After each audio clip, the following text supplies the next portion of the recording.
Dorothy lived in the middle of the great Kansas prairies with her Uncle Henry and Aunt Em. Uncle Henry was a farmer, and Aunt Em was the farmer's wife. Their house was very small, for all the lumber to build it had been hauled by wagon from far away. It had 4 walls, a floor, and a roof, making just one room. Inside were a rusty cook stove, a cupboard for dishes, a table, a few chairs, and the beds. Uncle Henry and Aunt Em slept in a large bed in one corner, and Dorothy had a little bed in another. There was no cellar, except a small hole dug in the ground called a cyclone cellar, reached by a trap door in the middle of the floor. When the terrible whirlwinds came, strong enough to crush any building, the family climbed down into that dark hole to wait for safety. When Dorothy stood in the doorway and looked around, she could see nothing but the vast gray prairie stretching in every direction. Not a tree nor a house broke the flat sweep of land that met the sky. The sun had baked the earth until it cracked, and even the grass had lost its green color. Once the house had been painted, but sun and rain had stripped it bare, leaving it as gray as everything else. Aunt Em had once been young and pretty, but the sun and wind had taken the sparkle from her eyes and the color from her cheeks. She was thin, solemn, and never smiled. Uncle Henry never laughed either. He worked from morning till night and spoke very little. Only Toto kept Dorothy from growing gray like her surroundings. He was a little black dog with bright twinkling eyes and silky hair. Dorothy played with him all day and he made her laugh, but today they were not playing. Uncle Henry sat on the doorstep, staring anxiously at the sky, which was darker than usual. Dorothy stood in the doorway with Toto in her arms. Aunt Em was washing dishes. From the north came a low moan of wind. From the south came a sharp whistling sound. The grass rippled in waves. Suddenly, Uncle Henry stood up. "There's a cyclone coming, Em," he called. "I'll look after the stock." Aunt Em ran to the door. One look told her everything. "Quick, Dorothy!" she screamed. "Run for the cellar!" Toto leaped from Dorothy's arms and hid under the bed. Dorothy ran after him, while Aunt Em flung open the trap door and climbed down the ladder into the cellar.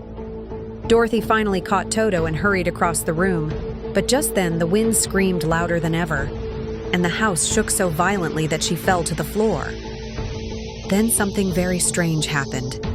The house began to whirl around, then slowly lifted into the air. Dorothy felt as though she were rising in a balloon.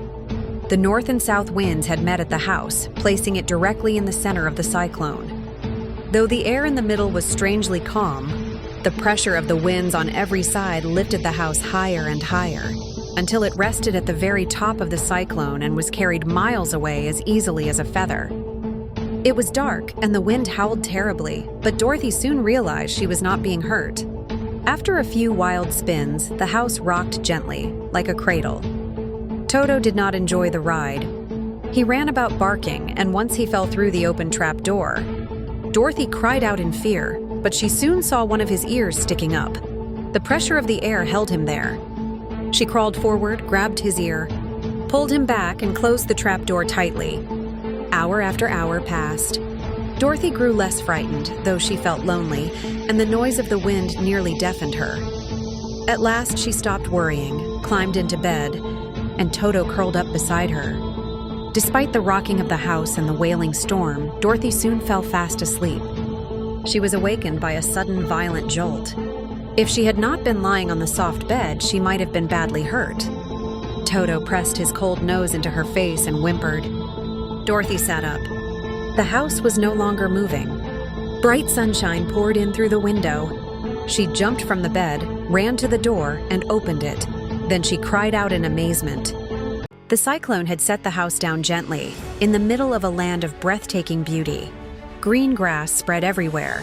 Trees bore shining fruit. Brilliant flowers bloomed on every side, and colorful birds sang from the branches. Nearby, a clear brook bubbled and sparkled, a welcome sound after the dry Kansas plains. As Dorothy stared, she noticed a group of very strange people approaching. They were about her height, though much older. 3 were men, and 1 was a little old woman. They wore blue and white clothing, and tall, pointed hats with bells that tinkled as they moved. They stopped a short distance away, whispering nervously, until the old woman stepped forward and bowed. "You are welcome, most noble sorceress," she said. thanking Dorothy for killing the Wicked Witch of the East and freeing the Munchkins. Dorothy was confused. She insisted she had never killed anyone. "Your house did," said the woman, pointing to the corner. There, beneath the beam, stuck out 2 feet wearing silver shoes. The woman explained that she was the Witch of the North, a good witch, and that the Wicked Witch had enslaved the Munchkins for years. Now she was gone. As they spoke, the witch's body disappeared, leaving only the silver shoes. The Witch of the North gave them to Dorothy, saying they held a powerful charm. Dorothy asked how she could return to Kansas. The answer was troubling. Deadly desert surrounded Oz on every side. Dorothy began to cry. The Munchkins wept with her.